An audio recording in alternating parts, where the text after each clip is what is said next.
생생하게 상생하며 YTN 라디오 생생경제. 안녕하세요. YTN 라디오 생생경제 김혜민입니다. 여러분 문자 중에 제일 반갑고 고마운 문자가요. 어머 피디님, 저도 그거 몰랐어요. 어머 피디님, 저랑 수준이 딱 같아요. 이런 내용이 올 때입니다. 생생경제를 들으면서 경제 좀 알아가자고 프로포즈하고 싶은 분이 오늘 생겨서요. 우리나라에 기여한 게 없는 외국인 근로자에게 동일 임금을 줄 필요가 없다라는 발언을 한 황교안 대표입니다. 논란이 세지자 최저임금 인상 부작용을 바로잡자는 뜻이었다고 해명했는데요. 물론 외국인 근로자를 고용하고 있는 중소기업들도 외국인 근로자에게 내국인과 동일한 최저임금을 지급해야 하는데 어려움을 호소하고 있습니다. 중소기업 어려운 현실 저도 잘 압니다. 하지만 어려운 현실을 더 어려운 사람을 더 어렵게 해서 이겨내려는 건 공정경제가 아닙니다. 동일 노동, 동일 임금은 경알못도 아닌 경제의 기본 중에 기본입니다. 2019년 6월 20일 YTN 라디오 생생경제 지금 시작합니다.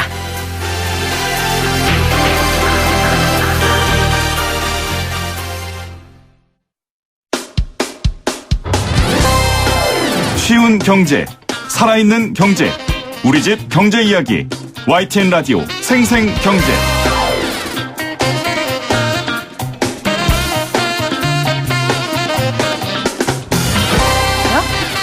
오늘 가장 뜨거운 경제 뉴스를 제일 생생하게 전해드리는 시간입니다. 오늘, 어제 북한 관련 굵직한 뉴스들이 많이 있었죠.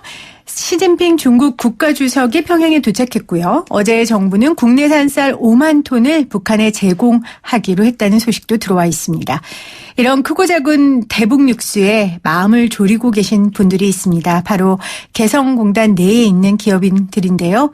개성공단 입주 기업인들이 미국을 방문해서 개성공단 재개 필요성을 역설했습니다. 개성공업지구 지원재단 김진향 이사장 나오셨어요. 안녕하세요. 네, 안녕하세요. 반갑습니다. 김진향입니다. 반갑습니다.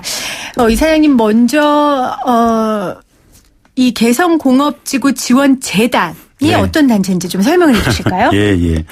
개성공단 기업들이 모이면은 개성공단 기업협회가 있죠. 네. 개성공업지구 지원재단은 서울 이 남측에서는 재단인데 개성공단 안에서는 개성공단 관리위원회입니다. 통일부 산하의 준공공기관으로서 개성공단 관리 운영의 책임기관입니다. 각종 공단에 진출하려는 기업들의 인허가, 네. 창설, 등록, 노동력 공급, 총체적인 공단 전체를 책임지는 관리위원회, 관리기관을 네. 서울에 두고 있다 이렇게 보시면 되겠습니다. 그러면은 지금 이사장님은 개성공단 내 기업인이 아니신 거네요? 저는 기업인이 아니고 그 개성공단 전체를 책임지는 관리위원회, 관리기관 그 재단의 이사장 관리위원장입니다. 그럼 이 개성공업지구 지원재단이 개성공단이 생길 때부터 있었습니까? 당연하죠. 그렇군요. 제가 이 공단 내에 사장님들은 몇 번 뵙고 어려움을 맞죠. 좀 들었었는데 지원재단이 있다는 건 전 처음 이렇게 생각하면 알았네요. 되겠죠. 우리 재단 관리위원회의 주 정책국, 주 고객은 기업 대표님들이죠. 이 관리위원회는 남과 북이 같이 운영합니다. 그렇군요. 남측에는 재단이 있고 우리 재단 직원들이 관리위원회에 파견돼서 관리위원회 성원이 되는데 그 관리위원회는 북측의 성원들도 같이 근무하게 됩니다. 그러면은 개성공단이 활발했을 때에는 북측 직원들하고 함께 일하셨었어요? 네. 늘 같이 근무하는 게 그게 남과 북의 합의가 관리위원회는 남북이 공동으로 운영한다는 거였거든요. 그래서 2004년 공단에서 첫 제품이 나올 때부터 우리 관리위원회는 운영이 되고 있었고요. 공단 닫을 때까지도 마지막 공단 나왔던 것도 우리 관리위원회 직원들입니다. 저는 개성공단이 어려워져서 어려움을 겪는 건 기업인들하고 그 일하는 근로자들이라고만 생각했는데 이 지원재단도 마음을 엄청 졸이고 힘들어 하셨겠어요. 또 이 안에 일하는 직원들은 일자리를 잃은 거잖아요. 똑같은 맥락에서 기업들만큼이야 그렇겠습니까만은 우리는 통일부 산하의 준공공기관이기 때문에 정부의 세금을 씁니다. 직원들도 마음이 불안하죠. 그럼요. 아무래도 우리 직원들은 개성공단에서 근무를 해야 마음이 편안하지 서울에 있다라는 것은 아무래도 있어야 될 곳이 있지 못하는 그런 불안함이 있습니다. 그렇겠네요. 자, 이 개성공단 입주 기업들을 도와주는 이 지원재단이 지난 10일에서 15일 동안 미국 방문을 하셨어요. 네네. 방문을 결정하게 된 배경은 어떤 게 있었을까요? 개성공단이 전면 중단된 지가 벌써 3년 4개월이 지나가고 있습니다. 제가 오랫동안 좀 준비 고민을 하다가 한미 간에 정부 대 정부로서는 개성공단 문제를 좀 성과적으로 좀 속내를 깊이 있게 이야기를 잘 못하는 것 같아요. 좀 어려움이 많죠. 장애물도 한마디로 많고. 눈치를 많이 보는 것 같아요. 네. 그래서 직접 개성공단에서 14년간 그 생활을 해봤던 우리들의 눈높이 그리고 기업들의 눈높이에서 무엇보다도 미국의 심정적 반대가 좀 있는 것 같다. 그렇다면 미국에 대해서 최소한 개성공단에 대해서 그 개성공단이 가지는 평화적 가치에 대해서 온전히 제대로 정확하게 설명이라도 좀 하자. 들리는 이야기에 의하면은 미국 의회라든가 미국 정부에서 개성공단에 대한 이해가 썩 좋은 것 같지는 않다. 네. 좀 잘못된 왜곡된 정보들을 갖고 있는 것 같다고 하더라. 그렇다면 우리가 직접 가가지고 네. 최소한 개성공단이 평화적 가치를 갖고 있다라는 것을 이해할 수 있다라면은 그들이 설명을 들을 수 있다라면은 미국의 반대가 많이 누그러지지 않겠는가. 그래서 개성공단을 온전히 설명하기 위해서 방문했다. 네. 이렇게 보시면 되겠습니다. 개성공단에 대해 누구보다 잘 아는 분들이 그 미국 내에 심정적 반대를 하는 분들을 만나셔서 그렇습니다. 개성공단의 가치를 좀 정확하게 설명하자라는 게 네. 목적이었다고 말씀을 하셨어요. 그러면 그렇습니다. 누구를 만나신 거예요, 미국에? 이번에 갔을 때 미 연방 하원의 아태 소위 브래드 셔먼 위원장을 중심으로 하는 아태 소위 성원들을 대상으로 미 연방 하원 아태 소위에서 개성공단 설명회를 가졌습니다. 네. 그리고 미 국무부 한국과 마크 네퍼 주한 미 대사 대리 했었죠. 대리대사. 네. 거기부터 해서 국무부 부차관보 한국 과장 등 관계자들을 만났습니다. 더불어 간 김에 미국에서 한반도 전문가로 활동하고 있는 여러 많은 싱크탱크의 전문가들을 간담회 2번을 통해서 한 30명 만났습니다. 네. 그들에게 그런 얘기를 했습니다. 우리가 개성공단에서 제일 잘한다. 개성공단은 애초에 남과 북이 경제협력의 방식을 채택해서 평화를 구현하기 위해서 했던 평화의 공단이었다. 경제적 공단이 아니다. 네. 평화가 주 목적이었다. 귀척이 비핵화의 진전에 맞추어서 개성공단 재개를 자꾸 얘기를 하는데 비핵화의 목적이 평화인 것처럼 개성공단 재개 자체가 평화다. 그렇다면 네. 선순환이 될 수 있다. 비핵화의 결과로서 개성공단 재개를 할 것이 아니라 개성공단을 가동하면 그 자체가 평화이기 때문에 비핵화를 추동하고 선순환시킬 수 있다. 이 이야기를 계속 설명을 했었습니다. 네. 두 가지 큰 메시지를 전달하고 오신 것 같아요. 첫 번째는 경제 협력을 통한 평화의 공단이었다. 네. 개성공단의 주 맞습니다. 목적은. 그리고 두 번째는 선 비핵화 후 재개가 아니라 그렇죠. 먼저 재개시켜주면 이것이 바탕이 돼서 비핵화를 빨리 오히려 개성공단이 먼저 촉진시킬 수 재개되면 있다. 비핵화를 네. 추동한다라는 거죠. 그 말에 대해 미국 내의 반응은 어땠습니까? 무엇보다도 개성공단의 위치가 서울에서 60km밖에 안 된다라는 것. 네. 휴전선에서 바로 보인다라는 것. 남북의 노동자들이 약 6만이 14년간 같이 생활했다라는 것. 우리는 이미 평화를 구현하고 있었다라는 것. 북측의 노동자들이 적게는 60불에서 많아봐야 한 달에 150불 밖에 못 받고 있다라는 것. 달러 박스가 아니었다라는 것. 그리고 임금 전용이 되지 않는다라는 것. 많은 설명을 했습니다. 그랬더니 놀라던가요? 그 전혀 많은 것들을 모르던가요? 생소하게 듣는 내용들이 너무 많았었어요. 아하. 그게 우리한테는 굉장히 큰 충격이었군요. 충격이었어요. 이건 이 정도도 몰랐단 말인가. 기본 개념인데. 기본 인식이 있어야 되는데 그 기본 인식도 하지 않으면서 공단을 반대했단 말인가라는 생각을 사실은 감출 수가 없었습니다. 그래서 더욱더 상세하게 설명했고 이 제대로 된 판단, 인식 속에서 개성공단 정책이 나왔으면 좋겠다. 결국 우리는 비핵화와 같이 마찬가지로 안보리 제재라는 게 네. 비핵화를 선순환시킬 수 있고 평화적 기능이 있다라면 안보리 제재를 받을 수 있습니다. 안보리 제재의 예외 인정을 받을 수 있습니다. 개성공단의 평화적 가치가 집중적인 가치이기 때문에 핵심 가치이기 때문에 제재 예외가 돼야 된다라는 이야기를 계속 설명을 통해서 했었죠. 지금 미국을 상대로 인식 변화를 위해서 설명을 하셨는데 그렇습니다. 사실 미국의 이런 여러 가지 생각들을 남측에 우리 국민들도 하는 분들이 굉장히 많이 계십니다. 거의 다 모른다. 네. 안타깝죠. 그러니까 개성공단이 결국은 우리가 식량 지원할 때도 같은 논란의 여지이 펼쳐지는데 그러니까 결국은 미국의 정권 유지용에 돈을 벌어다 주는 하나의 창구일 뿐이다라고 그렇죠. 생각하는 분들이 그렇게 계시는데요. 오해, 왜곡, 그게 아니라는 걸 어떻게 말씀하실 수 허구적 있겠어요? 거짓들 얘기하는데요. 네. 사실 그 얘기를 했습니다. 개성공단 닫을 때 이전 정부에서 사실은 혹 북측 노동자들에게 지급되어지는 그 임금이 대량살상 무기로 전용되어질 수 있다라는 추정에 근거해서 잘못된 정책 판단에 근거해서 내렸던 결정이라고 이야기했고요. 단순합니다. 너무 단순해요. 개성공단은 달러 박스가 아니다라는 이야기는 북측 노동자들이 한 달에 적게는 6만 원에서 많게는 15만 원을 받았습니다. 네. 그들에게도 4인 가족이 있습니다. 6만 원, 15만 원을 주고 이걸 달러 박스라고 이야기한다는 것 자체가 너무 성립이 되지 않습니다. 그 이야기를 했어요. 근데 미국은 6만 원, 14만 원, 15만 원을 몰라요. 그 정도 받는 자체를 몰라요. 그리고 우리가 임금 지급 과정 절차를 제대로 설명을 했었습니다. 네, 어떻게 되나요? 자본주의 경제 방식이 아닙니다. 그곳은. 네. 그곳은 사회주의 국가 사회주의 계획 경제 속에서 공급 경제가 있습니다. 달러가 기축통화인데 우리가 달러를 기축통화로 만들었어요. 북측을 설득해서. 왜 달러를 기축통화로 만들었는가? 개성공단을 국제공단화 시키기 위해서. 우리가 달러를 주면은 북측에는 외환 시장이 없어요. 달러를 줘봐야 쓸 데도 없어요.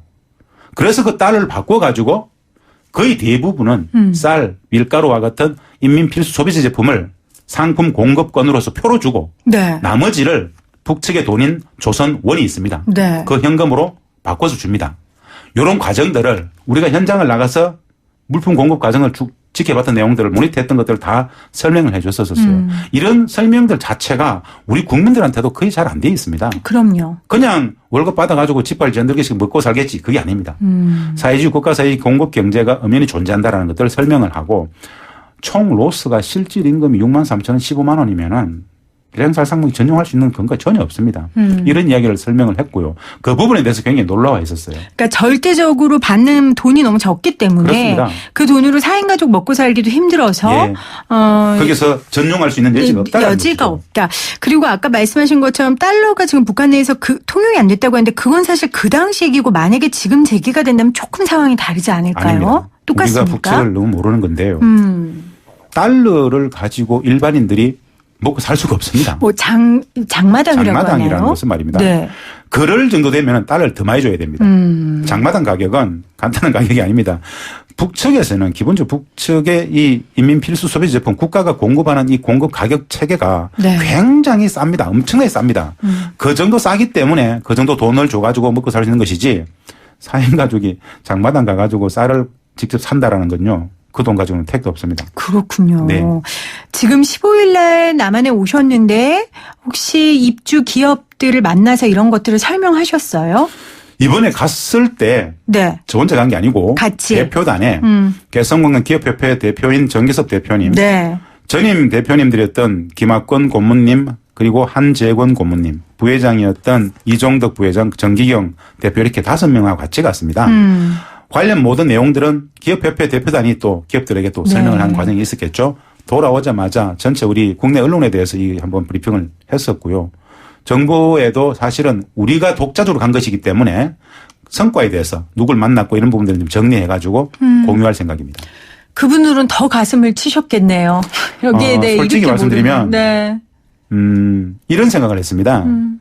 개성공단의 평화적 가치에 대해서 가장 최초로 온전히 정확하게 우리가 설명했구나라는 생각들을 그분들이 가졌어요. 근데 왜 이런 그러면서 기회가 없었습니까? 그런가? 그러면서 그분들은 진짜 정부는 지금까지 뭐 했을까? 어허. 이런 생각을 하죠.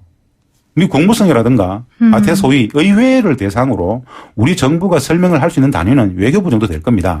그런데 저는 그런 생각을 해봤습니다. 외교부가 이 개성공단을 잘 알까? 제가 보기에는 아마도 잘 모를 거다. 통일부 관계자들은 개성공단 좀 압니다. 네. 통일부가 미국을 상대로 설명할 수 있는 기회들이 얼마나 있었을 것인가. 이게 좀 구조적인 문제였구나. 그래서 돌아오면서 우리 기업인분들이 그런 이야기를 했습니다. 기업인들이 직접 우리 외교부, 미국을 만나는 우리 외교부를 좀 많이 만나야 되겠다 이런 이야기를 우스갯소리처럼 했습니다. 네. 그 미국에서 북한의 인권 문제라든지 어려움에 대해서 이야기할 때 이제 탈북자들을 네. 많이 국회에 세우고 네. 그러니까 당사자들의 이야기를 그렇죠. 듣거든요. 그런 것처럼 이 개성공단이 어떤 역할을 하고 있고 어떤 형태의 공단인지를 설명할 수 있는 건 사실 당사자들이시거든요. 맞습니다. 기업인들. 정부가 1+1으로 다니면서 설명하면 될 것 같은데 제가 너무 단순한 그렇습니다. 생각입니까? 가장 확실한 방법은 네. 개성공단을 가장 잘하는 사람들이 직접 설명하는 것인데요. 우리가 마지막으로 이런 이야기를 했습니다. 미국의 입장은 이런 거였습니다. 비핵화의 진전에 맞춰서 네. 개성공단을 여는 것이 맞다라는 전통적인 입장을 설명하면서 우리 이야기를 들어보겠다는 거였어요. 우리는 그렇게 얘기했습니다. 이렇게 들어준 건 고맙다. 최초 설명인데 우리는 다르게 생각한다. 개성공단이 비핵화를 추동한다. 비핵화의 결과로서 개성공단이 아니다. 네. 개성공단 재개가 비핵화를 추동한다. 북측이 진짜 원하는 것은 미국에게 북측이 진짜 원하는 것은 개성공단의 북측의 기업들이 오는 것을 원한다. 북측이 진짜 원하는 것은 남측의 기업들이 개성에 들어왔던 그 이유를 어떻게 설명했냐면요. 개성공단 그 자리는 북측의 서부전선의 주력 군부대였던 6만의 최정예 군부대 군사의 기지였다. 네. 그 군부대의 6만의 군병력을 빼고 남측의 기업들이 들어간 것이다. 가까우니까 남한하고 그렇죠. 그렇죠. 남측의 기업들이 들어오면은 북측은 5천 개 정도의 기업이 들어가게 돼 있었습니다. 그 5천 개 정도의 기업이 들어가 버리면은 그 연관 협력업체가 남측에 10만 개가 됩니다. 그러면 남북 간에는 기본적으로 근본적으로 물리적으로 전쟁은 사라진다고 봤습니다. 북측은 전쟁의 기지, 군사의 기지를 공단으로 바꾸면서 물리적 전쟁의 가능성을 차단했다. 그러면은 북측은 미국의 기업들이 개성공단에 들어오면 네. 북미, 미북 간에도 근본적으로 전쟁이 사라진다고 생각한다. 비핵화만큼이나 엄청난 평화적 가치를 구현하는 게 바로 개성공단에 미국의 기업이 들어오는 것이다. 그래서 제가 그렇게 얘기했어요. 관리위원장으로서 재단 이사장으로서 인허가권을 가지고 있는 우리가 초대한다. 미국의 기업들이 들어온다라면은 실질적인 한반도의 평화를 구현할 수 있다. 네. 한번 전격적으로 한번 생각해보라. 이렇게 이야기를 했습니다. 삼국이 같이 네. 경제 협력을 먼저 이루고 그렇죠. 함께 통일을. 경제적인 상관관계가 네. 고도화되어 버리면은 그렇죠. 평화는 당연히 담보되는 거 아니겠습니까? 근데 사실 개성공단이 잘 되고 있을 때 하루아침에 문이 닫힐 경험이 있어서요. 근데 거기에 오히려 미국이 있으면 그런 못 닫죠. 일이 없을 수 있겠네요. 개성공단이 닫혔던 것은 125개밖에 없었기 때문에 그렇습니다. 최초의 합의였던 5천 개까지 들어갔으면 네. 누구도 손을 못 댔을 겁니다. 그 말도 일리가 있으시네요. 규모의 경제를 달성해야 됩니다. 네, 규모의 경제가 일단 갖춰줘야 된다 말씀하셨는데 지금 그때 갔을 때 미국 전문가들이 북측의 임금으로 지급되는 달러 사용의 투명성을 확보할 수 있을 경우에 이 공단 문제를 전향적으로 논의하겠다는 의사를 맞습니다. 밝혔다고 하던데 이게 방법이 있습니까? 근데 이 돈 그럼 돈을 많이 줘야 될 것 같은데요. 일단 제가 투명성을. 보기에 네. 이거 무슨 의미였냐면 네. 미 의회도 마찬가지고 국무성 관계자들도 마찬가지고 네. 그리고 스탠슨 센터라든가 USIP라든가 뭐 율슨 센터 여러 많은 한반도 전문가들이 이구동성했던 이야기가 이 달러의 투명화. 전용 가능성 이것만 투명해지면 이거 진짜 이거 뭐 별거 아닐 것 같다라고 얘기하더라고요. 네. 우리는 너무 어이가 없었어요. 그 몇 푼 더 간다고. 그거 진짜 전용 안 되는데 그건 본질이 아닌데 그걸 계속 이야기하더라고요. 그래서 그 자리에서 제가 이야기했어요. 좋다. 그러면은 달러가 진짜 문제라면 우리가 달러를 기축통으로 만들었는데 하여튼 달러 안 주고 쌀을 주면 되겠는가. 북측 노동자들의 노동의 대가로서 현물로 달러가 아닌 현물로 들어가면은 공단 재개 마음대로 해도 되느냐라고 물었어요. 그래도 뭐라 되는가요? 아무 말도 안 했어요. 그러니까 어차피 그 6만 원, 7만 원 주면 쌀 사고 뭐 사고 하면 어차피 불가능해요. 끝나는 거니까 그냥 쌀 그렇죠. 주는 거나 마찬가지다 네. 이런 말씀이시잖아요. 진짜 그것이 문제라면은 우리는 쌀, 식료품, 의약품, 분유와 같은 민생 목적의 제품들을 공급해서 할 용의가 있다라고 얘기했습니다. 그만큼 우리는 공단을 돌리는 것 자체가 네. 평화를 구현하는 것이기 때문에 그렇게 하겠다는 거였어요. 네. 뭐 거기에 대한 답변은 미국이 내놓진 않았는데 달러의 투명성만 확보한다라면은 문제는 쉽게 해결될 수 있지 않겠는가라는 게 그들의 한결같은 이야기였습니다. 정말 목마른 사람이 우물 판다고요. 정말 오래 기다리셨습니다. 우리 관련된 개성공업지구 관련된 분들이 진짜 삽과 호미를 들고 미국에 다녀오셨네요. 근데 다들 흐뭇해했습니다. 속 시원하게 설명했다고 다들 이야기하시더라고요. 저한테도 이렇게 속 시원하게 설명해 주셔서 감사하고요. 저희가 생생경제니까요. 관심 갖고 개성공업지구 살펴보도록 하겠습니다. 고맙습니다. 지금까지 김진향 이사장이었습니다. 고맙습니다. 네, 감사합니다.